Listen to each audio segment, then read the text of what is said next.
Innal hamdalillah nahmaduhu wa nasta'inuhu wa nastaghfiruh wa na'udzu billahi min shururi anfusina wa min sayyiati a'malina. May yahdihillahu fala mudilla lahu wa may yudlil fala hadiya lahu.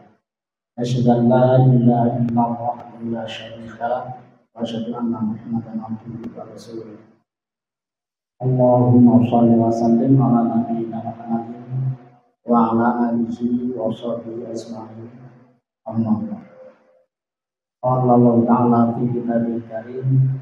A'udzu billahi minasyaitonir rajim. Bismillahirrahmanirrahim.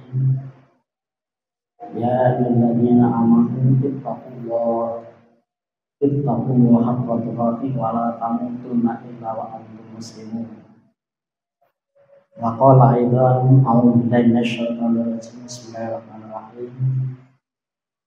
Wa wasanal insana biwalidayhi ihsana hamalul kurha wa ta'aful kurha wa hamluhu wa wusuluhu salasuna syahra hatta idza laqa syudahu wa balagha arba'ina sana qala rabbi awzi'ni an ashkura ni'mataka allati an'amta 'alayya wa 'ala walidayya wa an amala sholihan tardahu wa aslih fi dzurriyyati inni tubtu ilaika wa inni minal muslimin.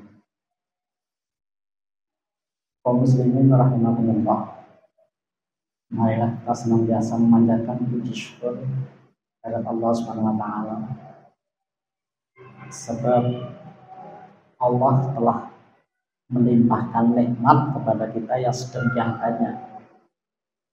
Namun sering manusia lupa untuk bersyukur, senantiasa mengingkari nikmat yang melimpah itu. Jelas sekalipun sebenarnya banyak nikmat yang Allah berikan kepada kita, tapi sering manusia senantiasa gelisah, serba kekurangan, mengeluh, tidak berbahagia. Itu salah satunya ketidakmampuan manusia mensyukuri nikmat Allah. Itulah yang kemudian Allah selalu memperingatkan kepada kita untuk bersyukur. Dan ternyata tidak mudah. Itulah sekali lagi maka Allah selalu memperingatkan kita untuk bersyukur dan bersyukur.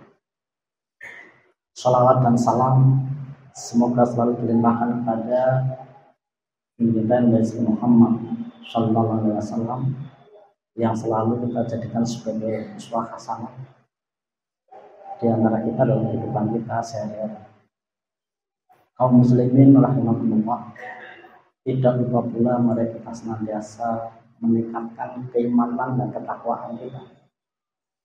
Sadar sepenuhnya sebagai manusia dalam kehidupan sehari-hari tidak pernah lepas dari khilaf, dosa dan kesalahan-kesalahan yang kita lakukan, terlepas dari ketaatan-ketaatan yang kita amalkan dan kekhilafan yang kita lakukan menodai keimanan kita, menodai ketakwaan kita. Itulah maka setiap Jumat seperti ini kita selalu menerima wasiat takwa, karena manusia memang tempat lupa dan kehidupan adalah silih berganti antara taat dan maksiat, antara baik dan buruk. Tidak ada manusia yang baik sepenuhnya, walaupun juga tidak ada yang buruk sepenuhnya. Yang ada adalah silih bergantinya antara kebaikan dan keburukan dalam praktek kehidupan sehari-hari. Kaum muslimin rahimakumullah,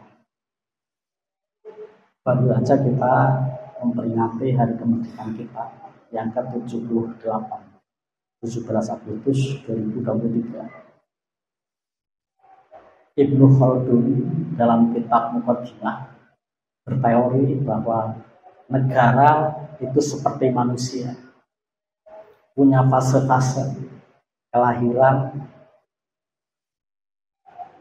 kemudian kemajuan atau puncak kemajuan, tapi pada saatnya kemudian mengalami kematian, kehancuran, atau berakhir. Setiap kita mengalami kelahiran dan kematian. Demikian juga dengan sebuah negara. Hanya bedanya negara hancur dan tidaknya sangat tergantung bagaimana dari generasi ke generasi mampu memahami nilai-nilai perjuangan oleh para pendahulu, sehingga dengan mengacu pada surat Al-Ahqaf ayat 15 yang saya bacakan tadi, bahwa siklus kehidupan itu sering menggunakan angka 4. Salah satunya baik untuk 40 hari ketika janin dalam rahim, kemudian 40 tahun ketika lahir, ketika sudah berada di dunia. Maka sekali lagi bahwa negara pun, kata Ibnu Khaldun, akan mengalami fase-fase yang kemungkinan besarnya pada fase 40 tahunan. 40 tahun pertama adalah fase di mana sebuah negara didirikan. Fase kedua adalah di mana negara menikmati apa yang telah dibangun oleh generasi pertama. Dan generasi ketiga adalah masa-masa kehancuran. Kalau generasi pertama gagal membina generasi kedua gagal membina generasi ketiga. Itulah seterusnya. Karena sekali lagi ini hanyalah sebuah teori, bisa benar bisa salah. Sehingga kalau kita mengacu pada surat Al-Ahqaf ayat 15 tadi, bahwa manusia lahir dari hamil sampai menyapih itu 30 bulan. Kemudian setelah lahir mencapai fase kedewasaan seorang manusia ketika usia 40, kisaran 40. Itulah titik kedewasaan manusia. Itulah kenapa para rasul diangkat juga pada kisaran usia 40. Demikian juga dengan negara, maka fase-fase yang akan dilalui sebuah negara pun nanti fase-fase 40. 40 tahun pertama, 40 tahun kedua, 40 tahun ketiga, dan begitulah seterusnya. Kata Ibnu Khaldun, 40 tahun pertama adalah fase di mana negara membangun fondasi. Terlepas apakah benar atau salah, namanya juga teori, namanya pendapat. Tahun 45 kita merdeka, tahun 85 persis 40 tahun negara telah menetapkan Pancasila sebagai satu-satunya asas.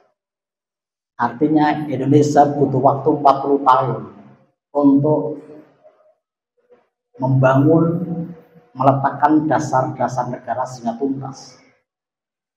Sehingga setelah 40 tahun itu, di antara kita sudah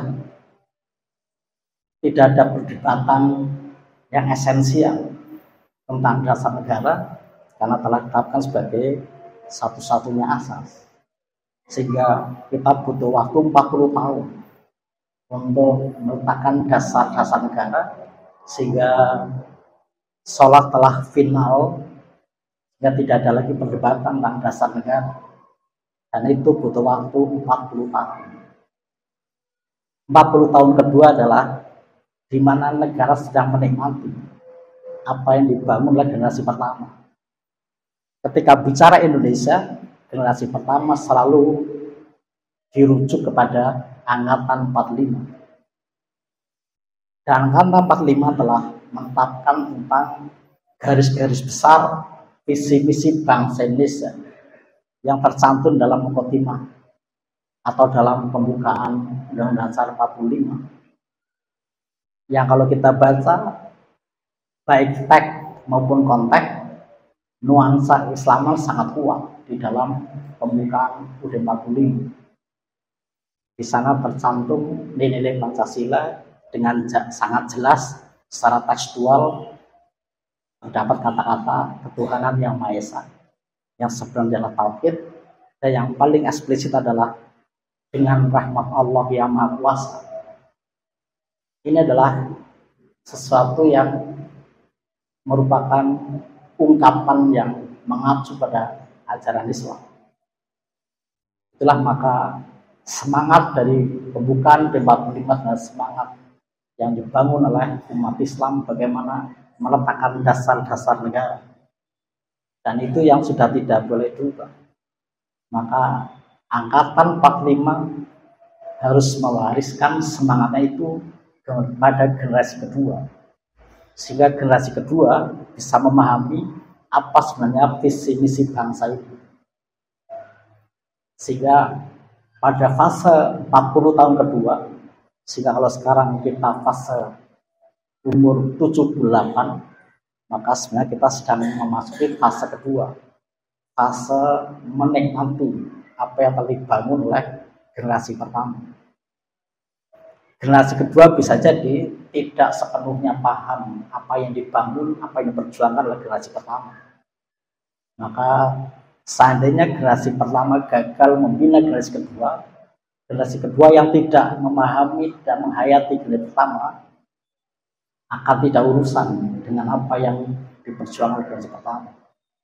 Kalau terjadi maka 40 tahun ketiga negara ini bisa jadi masuk ke fase kehancuran, fase kematian. Kalau sekali lagi generasi pertama gagal membina generasi kedua, dan sekarang kita sedang memasuki fase kedua, yakni fase menikmati apa yang telah diletakkan oleh para founding fathers 40 tahun pertama. Maka mudah-mudahan kita tidak lupa akan visi dan misi bangsa ini, sehingga tidak terjadi apa yang diteorikan oleh Ibnu Khaldun bahwa 40 tahun ketiga kita masuki fase kehancuran, fase kematian. Kaum muslimin rahimakumullah. Itulah maka menghayati nilai-nilai apa yang telah ditetapkan oleh generasi pertama menjadi sangat penting untuk menjaga keberlangsungan bangsa ini. Dan pada hakikatnya setiap kepemimpinan sebuah negara, sebagaimana ditulis oleh ulama Al-Mawardi dalam kitab Ahkamus Sultaniyah, selalu memiliki dua beban tugas. Al-imamah maudu'ah li khilafatin nubuwah li firasatid din wa siyatatid dunya. Bahwa kepemimpinan, kekuasaan sebenarnya adalah pengganti kenabian yang memiliki tugas dua hal, yakni mengurus dunia dan mengurus akhirat. Sehingga siapapun kepemimpinan dan apapun bentuk negara ini sebenarnya tidak bisa lepas dari dua tanggung jawab dunia dan tanggung jawab akhirat. Kaum muslimin rahimakumullah, maka mari kita hayati apa yang telah dibangun oleh letak dasar bangsa ini, supaya sekarang fase menikmati tidak berakhir 40 ke tahun kedua, tapi bangsa ini akan selalu eksis untuk selamanya karena kita mampu menghayati visi misi apa yang telah diletakkan oleh para peletak dasar bangsa ini. Kaum muslimin rahimakumullah, demikian apa yang telah sampaikan, mudah-mudahan bermanfaat. Kurang lebihnya maaf. Barakallahu li wa lakum fil Qur'anil azim wa nafa'akum bil ayatil hakim wa qur rabbi fir warham wa khairur rahimin.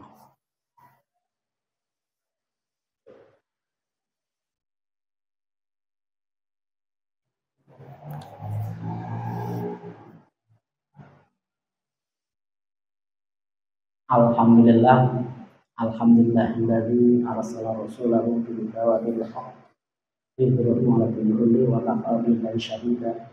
Asyhadu an la ilaha illallah wa la syarika lah wa asyhadu anna Muhammadan abduhu wa rasuluh. Allahumma shalli wa sallim ala nabiyyina Muhammadin wa ala alihi wa sahbihi ajma'in. Amma fa ya ayyuhal mu'minun ittaqullaha haqqa tuqatih wa la tamutunna illa wa antum muslimun. Qala Allah ta'ala fi kitabil karim, a'udzu billahi minasyaitonir rajim. Bismillahirrahmanirrahim. Innallaha malaikatahu yusholluna 'alan nabi ya ayyuhalladzina amanu shallu 'alaihi wa sallimu taslima. Allahumma shalli wa sallim ala nabiyyina Muhammadin wa ala alihi wa sahbihi ajmain warhamna ma'hum bi rahmatika ya arhamar rahimin. Allahumma ighfir lil mu'minina wal mu'minat wal muslimina wal muslimat al ahya'i wal amwat. Rabbana zalamna anfusana wa illam taghfir lana wa tarhamna lanakunanna minal khasirin. Rabbana hab lana min azwajina wa dzurriyyatina qurrata a'yunin waj'alna lil muttaqina imama. Rabbana la tuzigh qulubana ba'da idh hadaytana wa hab lana min ladunka rahmah innaka antal wahhab. Allahumma arina al-haqqa haqqan warzuqna ittiba'ahu wal batila batila warzuqna ijtinaba. Rabbana atina fid dunya hasanah wa fil akhirati hasanah wa qina adzabannar. Walhamdulillahi rabbil alamin. Ibadallah, innal amra bil 'adli wal ihsan wa ita'i dzil qurba wa yanha 'anil fahsya'i wal munkari wal baghi ya'idukum la'allakum tadhakkarun wa la tadhkurullaha akbar.